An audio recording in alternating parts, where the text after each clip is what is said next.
hello friends ma'am गिदमक्ता हल्लगा अनंग video अमा पुरगा लाक्सरिंग असिगी video साइगी सिनाव सिंगिदमक्ता यामना important यामना कानगदा video नि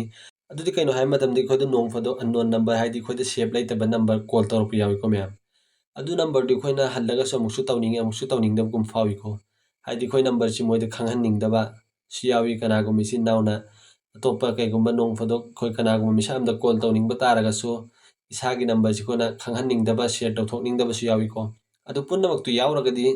कैसु खनबिरोनु मैम ngasi अigi वीडियो से येंगलगा अदुगी प्रॉब्लम पुनमक्तु सॉल्व ओइरनी मैमना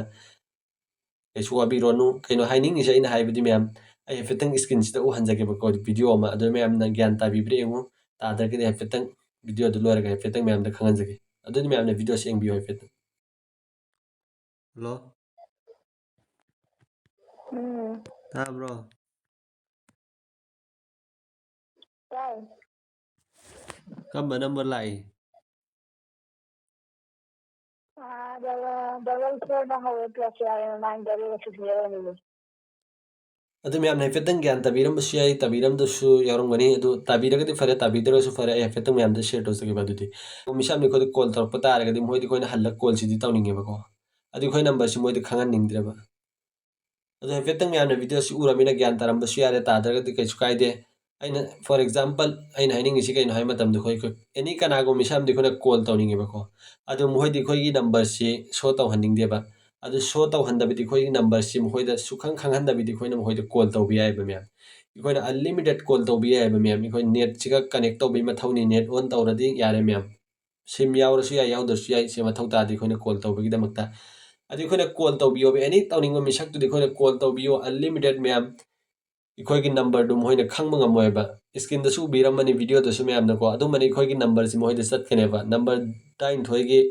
डिजिट 23 गी मखोइगी स्क्रीन दुदा खोइना कॉल तौ मतमदा मोइदा लाकने मैम प्लस ना हौरगा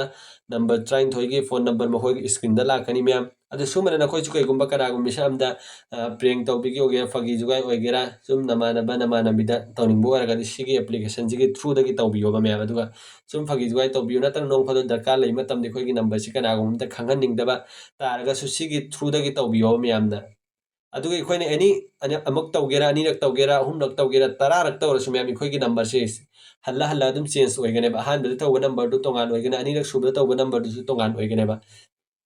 सिकरम एन तौगने हाइबदु पुन्नमक्तो हाइफेतंग स्क्रीन दसु मैम दु हंजखरे अदु हाइफेतंग सिगे एप्लीकेशन जे मैम ओपन तौरे हंजगे अदु ओपन तौद्रि ममांग सिदे एंगबिरिबि सिना पुन्नमकना चैनल सिबो सब्सक्राइब तौबिदिर बोरगदि प्लीज हौजिंग सब्सक्राइब तौबियो बेल आइकन द नमगा नोटिफिकेशन ऑन तौरा थंबियो मतुंग सोइ मैम गिदमक्ते सुम कानगदबा ट्रिक एंड टिप्स अमसु इन्फॉर्मेशन अमसु नॉलेज की वीडियो अपलोड तौरक मतमदा मैम द खुदक त फंगनाइदमक्ता अदु मैम ngasi वीडियो से हावरसिनेको अदुदमक्ते सिगी एप्लीकेशन जै हाना ओपन तौराइबको अदु नेट ऑन तौबा मथौ ताइ मैम मैम ऑन तौबियो नेट तो आई फेतंग ऑन तौदसु मैम दai हाना दि यूज तौरिबनि एंग हंजरगे माइ इंटरफेस सुमनो बि फंगरे अदु सिगी मेन काना बिसि कैनो हाइ मतम दको अहान बिखोन ओपन तौ मतम दन मैम सिदे खोइगी जीमेल फोन नंबर मैम न गई खलंगबनि लॉगिन तौददि यारोय काना नते मैम लॉगिन तौबै मथौ सुक्ता तादे सिदा सुमनतंगी डाउनलोड तौबिरो प्ले स्टोर दगी अदुगा ओपन तौबिरो अदरगी डायरेक्ट नहोय कॉल तौबि यारनि मैम करीसु अतै सेम सानगाई सिदा मथौ तादे मैम सुमनतंगी नखोइना डाउनलोड तौबिरो आई हल्लगसु हाइजगे अदुगा दु ओपन तौबिरो अदुगा दुम नखोइना सि नंबर नफम की पेज सिदा दुम संगो अदु एनी तौनिंग मिसक तो नंबर नंबिरो वाल होरे मैम अदु सिदे खोइना पैसा तानिंग बै सिगे कोइन यावदबदि यादे मैम सिदा 460 आई गु बिरिसि मैम असिगनागो मिसाम देखोइना इंडिया दो एनी कंट्री की तोगान तोगाली मैम कॉल तौबि यागनि सिदगी खोइ इंडिया की कनागुम्बा मिसाम दु तौगि हारगदि अदुदा तौरगाइदमक्ते खोइदा सिदगी यावरिबा 460 कोइन से क्या संगे हाइबदा 640 संगे मैम कनागुम्बा मिसाम देखोइना मिनट अम वरी सागे हारगदि कोइन चद्रुक का निफु संगे मैम अदु कोइन दु कमाइना तानगने हाइबदु सो फेतंग मैम द याम लाइने मैम द खंगजगे सिदा उबिरिसि क्रेडिट टास्क kana मैम 50 80 100 120 150 नुमित के असुमना 40 डेज फंगनी अदु मतुंग संगुम कंटिन्यू तौरकनी सुमना नुमित की संगा सिदा दुम क्लिक तौबिरगने खोइना खोइना लौबी ओबा फ्रीदा अदु सिदा लकी क्रेडिट हाइसे बॉक्स उरिसि मैम गिफ्ट बॉक्स सी अहुम सिदा संगा सुना खोइना दुम नुमित की डेली लौबी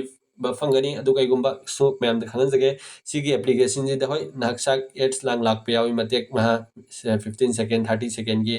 अदु गेसु वारो रोन मैम द दु नुंगाइ त्रगदि नखोइ नखोइ वानी यूज तौबि हादे तौबियो तौनिंग द सु नखोइ वानी अदु कैगुम्बा द का को मतम द सिगी एप्लीकेशन जी कॉल तौबियो बे खोइ नंबर सिम होइना खंग ngमोय हाबसी याम कानै खोइ ओइनदि ꯀꯩꯒꯨꯝꯕ ꯈꯪꯍꯟꯅꯤꯡꯗꯕ ꯇꯥꯔꯒꯗꯤ ꯑꯩꯅ ꯁ꯭ꯀ꯭ꯔꯤꯟꯗꯁꯨ ꯎꯍꯟꯖꯈ꯭ꯔꯦ ꯚꯤꯗꯤꯑꯣꯗ ꯃꯌꯥꯝ ꯑꯗꯨꯃꯥꯏꯅ ꯇꯧꯕꯤꯌꯣꯕ ꯑꯩꯈꯣꯏ ꯅꯝꯕꯔꯁꯦ ꯍꯜꯂꯒ ꯑꯗꯨꯝ ꯗꯤꯐ꯭ꯔꯦꯟꯁ ꯆꯠꯀꯅꯤ ꯃꯈꯣꯏꯗ ꯑꯩꯈꯣꯏꯅ ꯍꯟꯖꯤꯟ ꯍꯟꯖꯤꯟ ꯀꯣꯜ ꯇꯧꯔꯁꯨ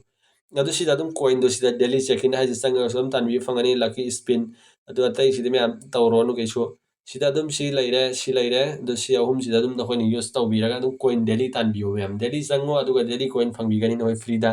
ꯑꯗꯨꯒ ꯑꯗꯨꯝ ꯃꯤꯅꯠ ꯑꯃꯒꯤ 750 ꯃꯊꯧ ꯇꯥꯒꯅꯤ 640 ꯀꯣꯏꯟ ꯃꯊꯧ ꯇꯥꯒꯅꯤ ꯃꯤꯅꯠ ꯑꯃ ꯋꯥꯔꯤ ꯁꯥꯒꯦ ꯍꯥꯏꯔꯒꯗꯤ ꯑꯩꯈꯣꯏꯅ ꯏꯟꯗꯤꯌꯥꯗ ꯑꯗꯣ ꯑꯇꯣꯞꯄ ꯀꯟꯇ꯭ꯔꯤꯒꯤꯗꯤ ꯑꯩꯈꯣꯏ ꯇꯧꯅꯕ ꯃꯊꯧꯁꯨ ꯂꯩꯇꯦ ꯁꯤꯒꯤ ꯊ꯭ꯔꯨꯗꯒꯤ ꯅꯈꯣꯏꯅ ꯀꯅꯥꯒꯨꯝꯕ ꯐ꯭ꯔꯦꯟ ꯑꯣꯏꯒꯦꯔꯥ ꯒꯔꯜꯐ꯭ꯔꯦꯟ ꯕꯣꯏꯐ꯭ꯔꯦꯟ ꯑꯣꯏꯒꯦꯔꯥ ꯀꯣꯜ ꯇꯧꯕꯤꯔꯒ ꯁꯨꯝ ꯈꯪꯗꯣꯛ ꯌꯦꯡꯊꯣꯛꯑꯣꯕ ꯌꯥꯝ ꯀꯥꯟꯅꯒꯅꯤ ꯒꯔꯜꯐ꯭ꯔꯦꯟ ꯕꯣꯏꯐ꯭ꯔꯦꯟꯒꯤꯁꯨ ꯁꯤꯗꯩ ꯈꯪꯕ ꯌꯥꯔꯦ ꯑꯗꯨꯅ ꯀꯅꯥꯒꯨꯝꯕ ꯋꯦꯇꯤꯡ ꯂꯩꯕ ꯂꯩꯇꯕ ꯁꯤ ꯄꯨꯝꯅꯃꯛꯁꯨ ꯃꯌꯥꯝꯅ ꯈꯪꯕꯤꯕ ꯌꯥꯔꯦ ꯑꯗꯨ ꯁꯤ ꯑꯦꯄ꯭ꯂꯤꯀꯦꯁꯟꯁꯤ ꯀꯔꯝꯕꯅ ꯗꯥꯎꯟꯂꯣꯗ ꯇꯧꯒꯅꯤ ꯍꯥꯏꯕꯗꯨ ꯍꯥꯏꯐꯦꯠꯇꯪ ꯃꯌꯥꯝꯗ ꯈꯪꯍꯟꯖꯔꯒꯦ ꯑꯗꯨꯒꯤꯗꯃꯛꯇ ꯑꯩ ꯕꯦꯛ ꯆꯠꯂꯒꯦ ꯃꯌꯥꯝꯀꯣ ꯑꯗꯨꯒ ꯁꯤꯒꯤꯁꯤ ꯍꯜꯂꯒ ꯑꯩ ꯀ꯭ꯂꯤꯌꯥꯔ ꯗꯥꯇꯥ ꯇꯧꯊꯣꯛꯑꯒꯦ ꯑꯗꯨ ꯄ꯭ꯂꯦ ꯁ꯭ꯇꯣꯔꯗꯩ ꯃꯌꯥꯝꯅ ꯗꯥꯎꯟꯂꯣꯗ ꯇꯧꯕꯤꯕ ꯌꯥꯒꯅꯤ ꯌꯥꯝ ꯂꯥꯏꯅ ꯑꯗꯨꯝ ꯐꯪꯒꯅꯤ ꯑꯩꯁꯤ ꯀ꯭ꯂꯤꯌꯥꯔ ꯗꯥꯇꯥ ꯇꯧꯊꯣꯛꯑꯒ ꯍꯜꯂꯒ ꯑꯣꯄꯟ ꯇꯧꯒꯦꯕ ꯑꯗꯨ ꯍꯥꯏꯐꯦꯠꯇꯪ ꯑꯩ ꯅꯦꯠ ꯑꯣꯟ ꯇꯧꯈꯤꯒꯦ ꯃꯌꯥꯝꯅ ꯌꯦꯡꯕꯤꯌꯨ ꯐꯦꯁꯁꯤ ꯃꯌꯥꯝꯅ ꯌꯦꯡꯕꯤꯌꯣꯕ ꯀꯩꯁꯨ ꯁꯤꯗ ꯊꯣꯛꯑꯣꯏ ꯃꯌꯥꯝ ꯁꯨꯝꯅꯇꯪꯒꯤ ꯁꯤꯗ ꯀꯩꯒꯨꯝꯕ ꯐꯣꯇꯣ ꯑꯃ ꯊꯣꯛꯂꯛꯑꯒ ꯁꯤꯗ ꯁ꯭ꯀꯤꯞ ꯑꯅ ꯃꯈꯥꯗ ꯁꯤ ꯀꯟꯇꯤꯅ꯭ꯌꯨ ꯇꯧꯕꯤꯔꯣ ꯑꯍꯥꯟꯕꯗ ꯁꯨꯃꯥꯏꯅ ꯏꯆꯤꯟ ꯏꯅꯥꯎ ꯃꯌꯥꯝꯅ ꯀꯟꯇꯤꯅ꯭ꯌꯨ ꯇꯧꯔ ꯃꯇꯨꯡꯗ ꯁ꯭ꯀꯤꯞ ꯈꯛ ꯇꯧꯔꯒ ꯂꯣꯏꯔꯅꯤ ꯃꯌꯥꯝ ꯁꯤꯗ ꯑꯗꯨꯝ ꯑꯩꯈꯣꯏ ꯗꯥꯏꯜ ꯄꯦꯗ ꯎꯕꯤ ꯐꯪꯒꯅꯤ ꯀꯣꯜ ꯇꯧꯐꯝꯗꯣ ꯑꯗꯨꯗ ꯆꯪꯕꯤꯔꯣ ꯍꯥꯏꯐꯦꯠꯇꯪ ꯊꯣꯛꯄ ꯑꯣꯏꯅ ꯃꯌꯥꯝꯅ ꯉꯥꯏꯕꯤꯌꯨ ꯕꯤꯔꯤꯕ ꯏꯆꯤꯟ ꯏꯅꯥꯎ ꯄꯨꯝꯅꯃꯛꯅ ꯚꯤꯗꯤꯑꯣ ꯑꯁꯤ ꯍꯧꯖꯤꯛꯐꯥꯎ ꯂꯥꯏꯛ ꯇꯧꯕꯤꯗ꯭ꯔꯤꯕ ꯑꯣꯏꯔꯒꯗꯤ ꯃꯌꯥꯝ ꯂꯥꯏꯛ ꯇꯧꯕꯤꯌꯨ ꯆꯦꯅꯦꯜ ꯑꯁꯤꯕꯨ ꯁꯕꯁꯀ꯭ꯔꯥꯏꯕ ꯇꯧꯕꯤꯗ꯭ꯔꯤꯕ ꯑꯣꯏꯔꯒꯗꯤ ꯄ꯭ꯂꯤꯖ ꯇꯧꯕꯤꯔꯝꯃꯨ ꯌꯦꯡꯉꯒ ꯇꯧꯕꯤꯔꯝꯗꯕꯗꯤ ꯊꯃꯣꯏꯁꯤ ꯀꯌꯥ ꯅꯨꯡꯉꯥꯏꯇꯦ ꯃꯌꯥꯝ ꯑꯗꯨꯅ ꯑꯗꯨ ꯁꯨꯝꯅ ꯃꯥꯏ ꯏꯟꯇꯔꯐꯦꯁꯁꯦ ꯑꯍꯥꯟꯕ ꯑꯩꯈꯣꯏꯅ ꯆꯪꯕꯗ ꯑꯂꯥꯎ ꯍꯥꯏꯔꯛꯀꯅꯦꯕ ꯑꯗꯨ ꯆꯪꯕꯤꯔꯣ ꯁꯤꯗꯩ ꯋꯥ ꯂꯣꯏꯔꯦ ꯃꯌꯥꯝ ꯑꯩꯅ ꯀꯣꯏꯟ ꯇꯥꯟꯐꯝꯁꯨ ꯃꯌꯥꯝꯗ ꯈꯪꯍꯟꯖꯈ꯭ꯔꯦ ꯑꯗꯨ ꯁꯤꯗ ꯑꯗꯨꯝ ꯑꯩꯈꯣꯏ ꯀꯟꯇ꯭ꯔꯤ ꯇꯧꯅꯤꯡꯕ ꯑꯩꯈꯣꯏꯒꯤ ꯁꯤꯗ ꯆꯪꯉꯒꯅꯦ ꯀꯌꯥ ꯂꯩ ꯑꯗꯨꯁꯦ ꯑꯩ ꯀꯣꯜ ꯔꯦꯀꯣꯔꯗꯤꯡꯁꯨ ꯇꯧꯕ ꯌꯥꯏ ꯑꯗꯨ ꯁꯤ ꯃꯊꯧ ꯇꯥꯗ꯭ꯔꯦ ꯃꯌꯥꯝ ꯅꯣꯏ ꯋꯥꯅꯤ ꯑꯩ ꯇꯥꯔꯣꯏ ꯁꯝꯅꯇꯪ ꯁꯤꯗ ꯌꯦꯡꯉꯣ ꯑꯩ ꯂꯣꯒꯏꯟ ꯂꯩꯇꯦꯀꯣ ꯃꯌꯥꯝ ꯁꯤꯗ ꯅꯣꯏ ꯂꯣꯒꯏꯟ ꯇꯧꯅꯤꯡꯉꯦ ꯍꯥꯏꯔꯗꯤ ꯁꯤꯗ ꯌꯦꯡꯉꯣ ꯀꯟꯇꯤꯅ꯭ꯌꯨ ꯋꯤꯠ ꯖꯤꯃꯦꯜ ꯍꯥꯏꯁꯤ ꯀꯔꯤꯒꯤ ꯂꯣꯒꯏꯟ ꯇꯧꯔꯗꯣ ꯃꯌꯥꯝ ꯐ꯭ꯔꯤꯗ ꯑꯟꯂꯤꯃꯤꯇꯦꯠ ꯁꯤꯗꯒꯤ ꯀꯣꯜ ꯇꯧꯕꯤꯌꯣꯕ ꯀꯅꯥꯒꯨꯝꯕ ꯃꯤꯁꯛ ꯑꯝꯇ ꯇꯧꯅꯤꯡꯕ ꯇꯥꯔꯒꯗꯤ ꯑꯩꯅ ꯁ꯭ꯀ꯭ꯔꯤꯟꯗꯁꯨ ꯎꯍꯟꯖꯈ꯭ꯔꯦ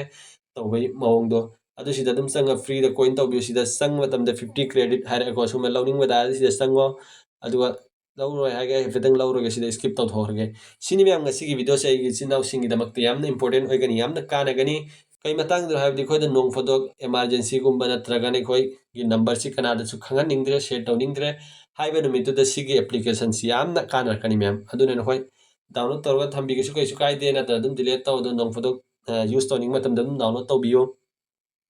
ꯑꯗꯨꯒ ꯌꯨꯁ ꯇꯧꯕꯤꯌꯣꯕ ꯏꯆꯤꯟ ꯏꯅꯥꯎꯁꯤꯡꯒꯤꯗꯃꯛꯇ ꯌꯥꯝꯅ ꯀꯥꯟꯅꯒꯅꯦꯕ ꯑꯃꯁꯨꯡ ꯒꯔꯜꯐ꯭ꯔꯦꯟ ꯕꯣꯏꯐ꯭ꯔꯦꯟꯁꯤꯡꯒꯤꯗꯃꯛꯇꯁꯨ ꯑꯗꯨꯅ ꯃꯌꯥꯝ ꯉꯁꯤꯒꯤ ꯚꯤꯗꯤꯑꯣꯁꯤ ꯑꯩꯈꯣꯏ ꯁ꯭ꯋꯥꯏꯗ ꯂꯣꯏꯁꯤꯟꯃꯤꯟꯅꯔꯁꯤ ꯃꯇꯨꯡꯁꯨ ꯑꯩ ꯃꯌꯥꯝꯒꯤꯗꯃꯛꯇ ꯁꯨꯝꯕ ꯀꯥꯟꯅꯒꯗꯕ ꯇ꯭ꯔꯤꯛ ꯑꯦꯟ ꯇꯤꯞꯁ ꯑꯃꯁꯨꯡ ꯏꯟꯐꯣꯔꯃꯦꯁꯟ ꯑꯃꯁꯨꯡ ꯅꯣꯂꯦꯖꯀꯤ ꯚꯤꯗꯤꯑꯣ ꯑꯞꯂꯣꯗ ꯇꯧꯖꯔꯛꯀꯦ ꯑꯩꯒꯤ ꯏꯆꯤꯟ ꯏꯅꯥꯎꯁꯤꯡꯒꯤꯗꯃꯛꯇ ꯑꯗꯨꯗꯤ ꯃꯌꯥꯝꯅꯁꯨ ꯌꯥꯔꯤꯈꯣꯏ ꯑꯩꯕꯨ ꯁꯞꯄꯣꯔꯠ ꯇꯧꯕꯤꯌꯨ ꯂꯥꯏꯛ ꯇꯧꯕꯤꯌꯨ ꯁꯦꯌꯔ ꯇꯧꯕꯤꯌꯨ ꯚꯤꯗꯤꯑꯣꯁꯤ ꯃꯌꯥꯝ ꯑꯗꯨꯗꯤ ꯉꯁꯤꯒꯤ ꯚꯤꯗꯤꯑꯣꯁꯤ ꯑꯩꯈꯣꯏ ꯁ꯭ꯋꯥꯏꯗ ꯂꯣꯏꯁꯤꯟꯃꯤꯟꯅꯔꯁꯤ ꯃꯇꯨꯡ ꯑꯃꯨꯛꯀꯤ ꯚꯤꯗꯤꯑꯣ ꯃꯌꯥꯝ ꯑꯩꯈꯣꯏ ꯄꯨꯟꯅ ꯉꯥꯏꯃꯤꯟꯅꯁꯤ ꯒꯨꯗ ꯕꯥꯏ